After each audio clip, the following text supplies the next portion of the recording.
그는 시냇가에 심은 나무가 철을 따라 열매를 맺으며 그 잎사귀가 마르지 아니함 같으니 그가 하는 모든 일이 다 형통하리로다. 시편 1편 3절 말씀. 아멘. 우리 같이 한번 함송해 볼까요? 시작. 그는 시냇가에 심은 나무가 철을 따라 열매를 맺으며 그 잎사귀가 마르지 아니함 같으니 그가 하는 모든 일이 다 형통하리로다. 시편 1편 3절 말씀. 아멘. 자, 어제 저는 나훔서가 3장까지만 되어 있기 때문에 오늘이 이제 나훔서의 마지막 본문인데 어제 니느웨가 왜 심판받을 수밖에 없는지 두 가지에 대해서 그들의 거짓과 포악 때문이었다. 그다음 이제 두 번째는 그들의 음행과 마술 때문이었다. 그래서 하나님은 그들에게 어떤 심판을 내리시냐? 첫째, 감당할 수 없는 수치심과 부끄러움을 주실 것이다. 그다음에 이제 두 번째는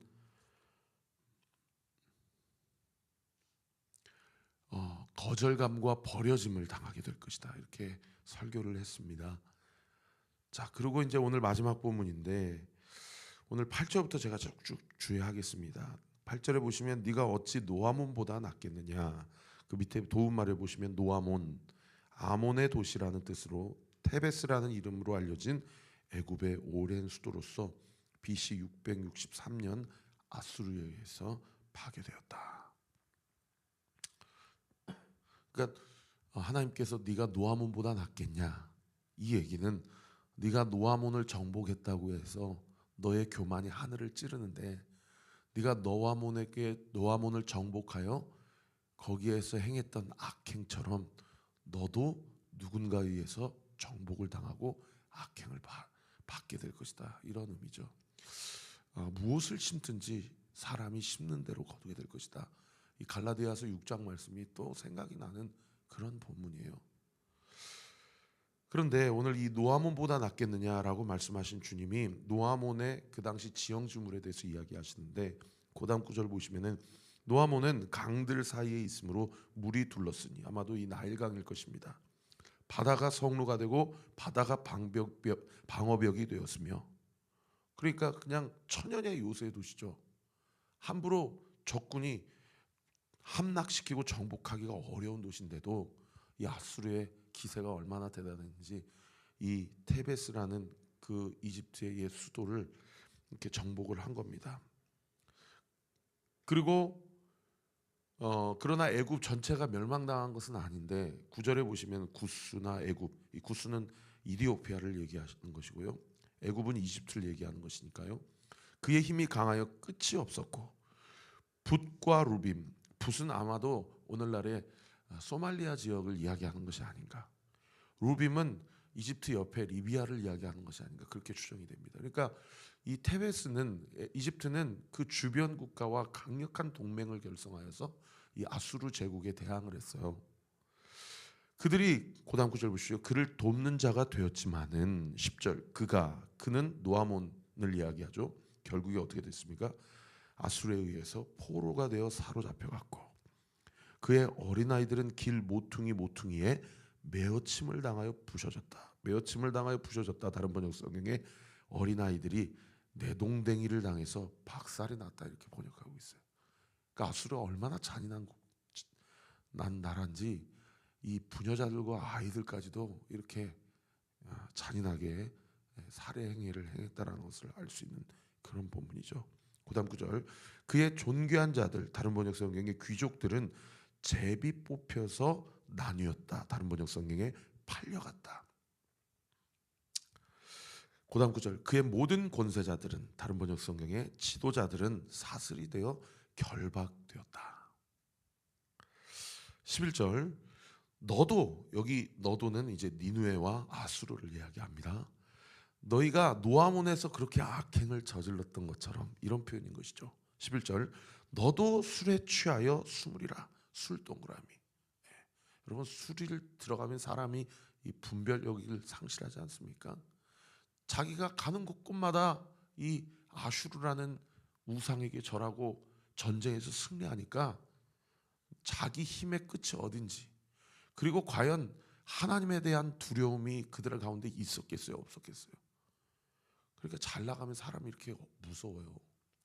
그래서 어제 제가 안내했던 신명기 8장이 생각납니다. 하나님이 왜 그리스도인들에게, 이스라엘 백성들에게 광야의 시간을 허락하셨어요? 그 시간이 없으면 내가 내 힘으로 이렇게 되었다라고 고백할 수 없는 존재가 바로 우리 인간들이라는 것입니다. 이 니느웨와 아수르가 술에 취하여서 숨으리라. 너도 원수들 때문에 피난처를 찾으리라. 너희가 그렇게 행한 대로 너도 바벨론에 의해서 그렇게 당하게 될 것이다라는 의미죠. 12절, 내 모든 산성은 무화과 나무의 처음 열매가 흔들기만 하면 먹는 자의 입에 떨어짐과 같으리라. 저도 무화과를 안 키워봐서 잘 모르겠지만 무화과가 막 익어가지고 이렇게 열매가 입을 벌리면은 그냥 흔들면 다 떨어져서 뭐 그냥 사다리 타고 올라갈 필요도 없다고 그럽니다. 그냥 우수수 떨어지는 거예요. 우수수. 사람이 하나님 없는 열매를 맺으려고 하나님 없는 성공, 하나님 없는 부, 하나님 없는 권력, 하나님 없는 영광 다 하나님 때에 그냥 하나님이 한번 후 하고 심판의 바람을 부르시면 그냥 다 우수수 떨어지는 겁니다. 인간이 그거 평생 한번 얻어보려고 얼마나 전도서에서 이야기하는 것처럼 헛되고 헛된 삶을 살아가는지 몰라요. 여러분, 이런 말씀을 통해서 우리가 우리 안에도 이런 허영과 이런 교만과 이런 목적을 상실한 그저 안락하고 하나님 없는 성공을 탐닉하고자 하는 우리 안에 죄성이 있음을 하나님 앞에 인정해야 된다라는 것이죠. 13절 보시면 네 가운데 장정들은 여인 같겠고, 이 성경은 자매님들한테 너무 죄송합니다. 성경이 그렇게 표현해요. 이사야서 19장이나 예레미야 50장 같은 데 보면은 그렇게 장정 같은 군사들이 여인 같다라는 표현은 전혀 어떤 힘도 발휘하지 못한다, 이런 은유적인 표현을 종종 사용합니다. 이 아수르 군사들이 아무리 힘이 센다 하더라도 이 느부갓네살 왕과 바벨론 군대 앞에서 다 어떤 힘도 발휘하지 못하고 망하게 될 것임을 예언하고 있는 부분이죠. 그다음 9절, 내 땅의 성문들은 내 원수 앞에 넓게 열리고 빗장들은 불에 탈 것이다. 그래서 옆에 질문하기, 묵상하기 한번 써보세요. 나에게 노아모는 무엇인가? 나에게 술 취함과 같은 내가 하나님 없이 탐닉하고 정복하고 이뤘으면 하는 이 허영과 교만으로 점철된 술은 무엇인가? 다르게 의미해서 말씀드리면 내가 하나님보다 더 신경 쓰고 있는 건 무엇인가? 저도 날마다 이런 질문을 해요. 내가 사람 눈치를 더 보지 않는가? 네. 그러니까 이 목회에 저도 제 인간적으로 보면 자꾸 불안함과 두려움이 찾아와요. 그런데 우리가 가장 신경 쓰고 가장 두려워해야 될 분은 여러분 오직 하나님 한 분임을 믿으시기 바랍니다. 그리고 하나님을 두려워하고 하나님 앞에 떳떳하면 여러분 상황에 함몰될 필요 없고 사람을 의식할 필요 없어요. 여러분, 그래서 우리가 날마다 말씀을 통해 마음의 변화를 받아 하나님의 선하시고 기뻐하시고 온전하신 뜻이 무엇인지 분별하고자 하는 올 한 해를 살아가는 건 아닙니까? 자, 두 번째 단락 주의하겠습니다. 14절 보십시오. 너는 물을 기로 에워쌀 것을 대비하며 포위당할 것을 대비하며, 다른 번역 성경에 너의 산성들을 견고하게 하며 진흙에 들어가서 흙을 밟아 벽돌 가마를 수리하라. 벌써 뉘앙스가 어떤 느낌이에요? 너 한번 네 힘으로 그렇게 잘 살아봐. 얼마나 네 인생이 하나님 앞에서 뻗팅기고 그렇게 나 없이 성공하려고 아둥바둥 발버둥 치는데 그 결과가 어떻게 될 것인지 너 한번 두고 보라. 약간 이런 뉘앙스 아닙니까? 아수르 왕과 그 니느웨 성읍들에 있는 모든 군사들과 주민들에게 한번 대비해봐. 15절도 마찬가지예요. 거기서 불이 너를 삼키며 칼이 너를 베기를 느치가 먹는 것 같이 하리라. 저도 이제 메뚜기 떼를 본 적이 없으니까 세상에 이제 수확을 앞두고 있는데 메뚜기 떼가 한번 확 핥히고 지나가면 야, 그냥 1년 농사가. 그래서 농부들에게 가장 무서운 재앙이 이 느치, 메뚜기 떼 재앙이라고 하더라고요. 이 느부갓네살 왕과 바벨론 군대들을 마치 이 메뚜기 떼로 비유를 한 것입니다. 그냥 우르르 몰려오는데 그냥 니누의 성이 완전히 진멸이 되고 그동안 세워왔던 그 모든 찬란했던 문명과 그들의 삶의 영광이 완전히 하루아침에 다 무너지게 되는 것이죠. 여러분, 이 세상도 마찬가지입니다. 하나님 없는 영광, 어떻든 빌딩을 지어도 막 높게 지으려고 하고 무엇을 이룩하고 무엇을 드러내려고 해도 이것이 마치 하나님의 영광인 것처럼, 그러나 속을 다 까보면 다 사람의 영광이고 다 사람이 했었던 냄새들이고, 여러분 그런 것들 하나님의 심판 때에 다 무너지게 되고 다 하나님이 그것들을 심판하시고 다 낮추시게 될 것이라는 것이죠. 그 다음 구절 보십시오. 네가 느치같이 스스로 많게 할지어다. 이런 표현들도 그렇게 한번 계속 살아봐라, 이런 뉘앙스 아닙니까? 그 다음 구절. 네가 메뚜기같이 스스로 많게 할지어다. 너 한번 그렇게 메뚜기처럼 너의 군사들을 더 많게 보이려고 한번 애를 써봐라. 아무리 그렇게 많은 군사로 위장한 것처럼 보이고 용맹한 것처럼 보이려고 해도 하나님의 때가 되고 하나님의 심판이 임하면 그냥 다 우수수수 하고 다 떨어지는 겁니다. 16절. 네가 내 상인 동그라미 상인을 하늘의 별보다 많게 하였으나 느치가 날개를 펴서 날아감 같겠고. 내 방백은 지도자들 군사 지휘관들을 얘기합니다. 메뚜기 같고 너의 장수들은 큰 메뚜기 떼가 추운 날에는 울타리에 깃들였다가 해가 뜨면 날아감과 같으니 그 있는 곳을 알 수 없도다. 네. 여러분, 이 방백들은 힘을 상징하고 상인은 불을 상징하는 거 아닙니까? 그런데 어떻게 된대요?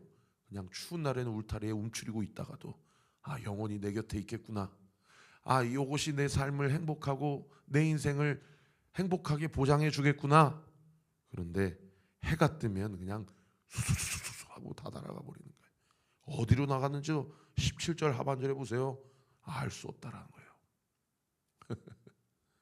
저는 이런 상담 신방하면서 이런 고백들 많이 들었어요. 목사님, 제가 왕년에 사업을 이렇게 했고 제가 직원이 몇 명이었고, 그런 분들 쫙 많이 봤어요. 그래서 다 어디 갔어요? 어디 갔는지 저도 모르겠대. 여러분, 인생이 그런 무념무상이에요.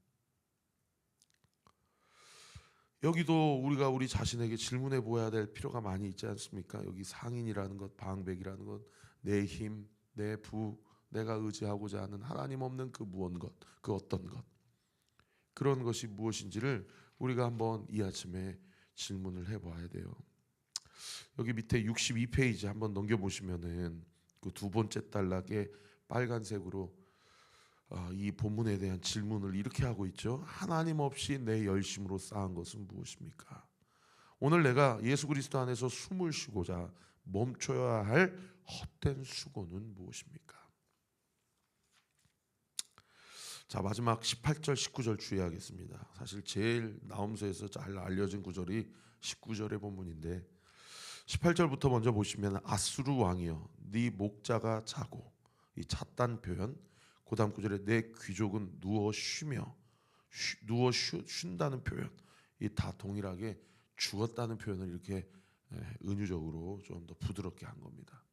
너의 목자도 죽었고 너의 귀족도 죽었다. 그러니까 아수르 왕에게 목자와 귀족은 누구겠어요?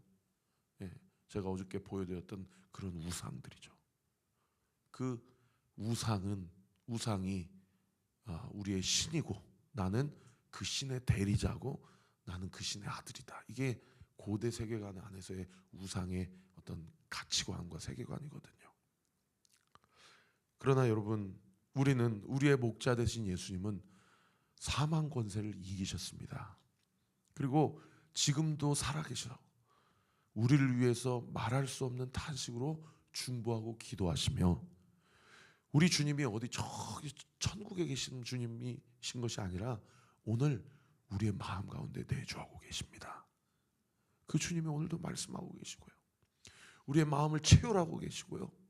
우리를 붙들고 기도하고 계세요. 그래서 여러분, 기도의 힘이 잘 나지 않을 때에는 하나님, 예수님이 나를 위해 기도하고 계시다는 사실이 믿어지게 해주시고 예수님의 기도의 내용을 들을 수 있게 해주세요. 그렇게 기도해 보세요.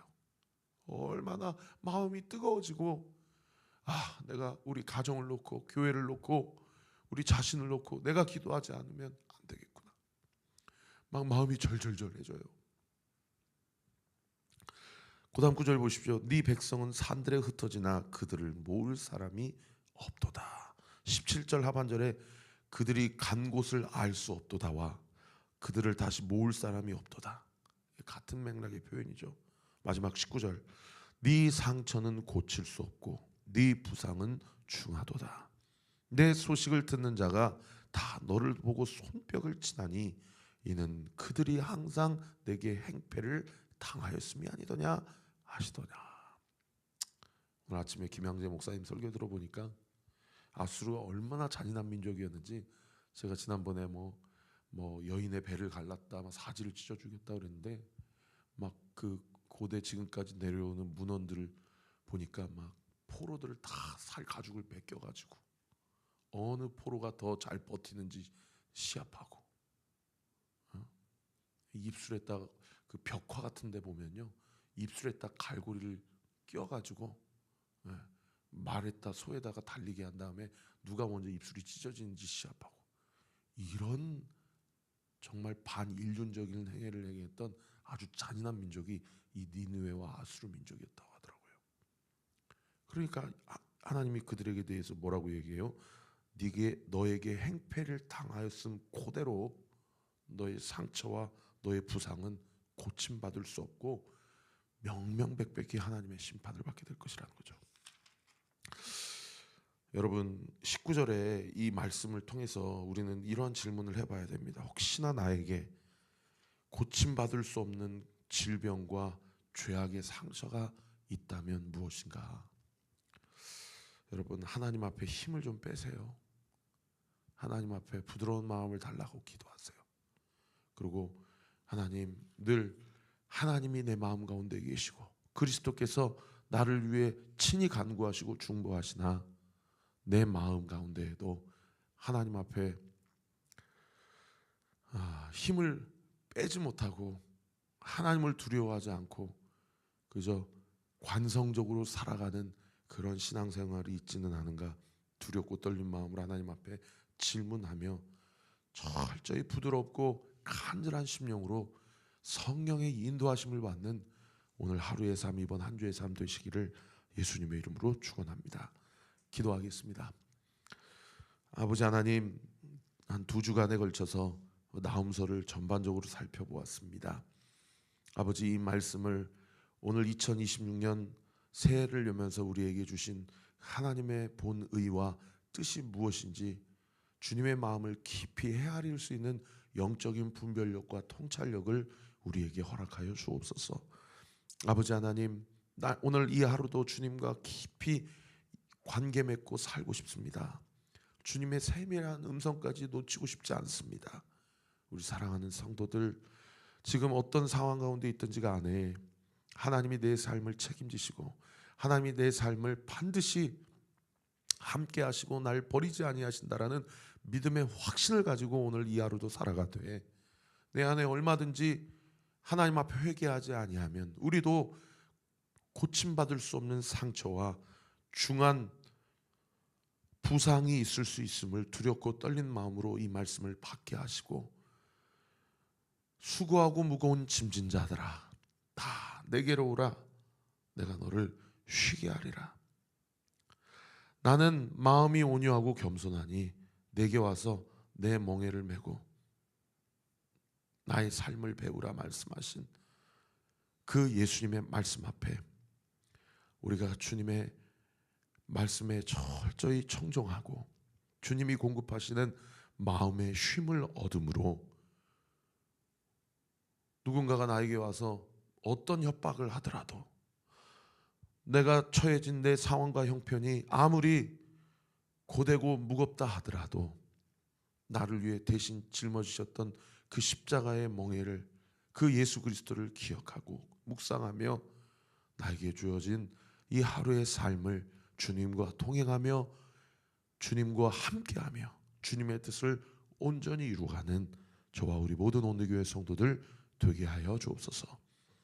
오늘도 이 아침에 우리 사랑하는 성도들의 기도의 문을 열어주십시오. 기도의 영안을 열어주십시오. 기도의 지경을 넓게 하여 주십시오. 그리고 그 기도의 깊이가 더 깊어지게 하여 주옵소서. 그리고 기도한 대로 응답되게 하여 주옵소서. 예수님의 이름으로 기도합니다. 아멘. 이제는 우리 구주 예수 그리스도의 은혜와 하나님의 사랑과 성령 하나님의 위로교통 충만하심이 오늘 주신 말씀 붙잡고 오늘도 주 안에서 주님과 함께 동행하며 주의 뜻을 온전히 이루어가기로 결단하는 우리 사랑하는 온누교회 모든 성도들 머리 위에 지금으로부터 영원토록 함께 하시기를 간절히 축원하옵나이다. 아멘.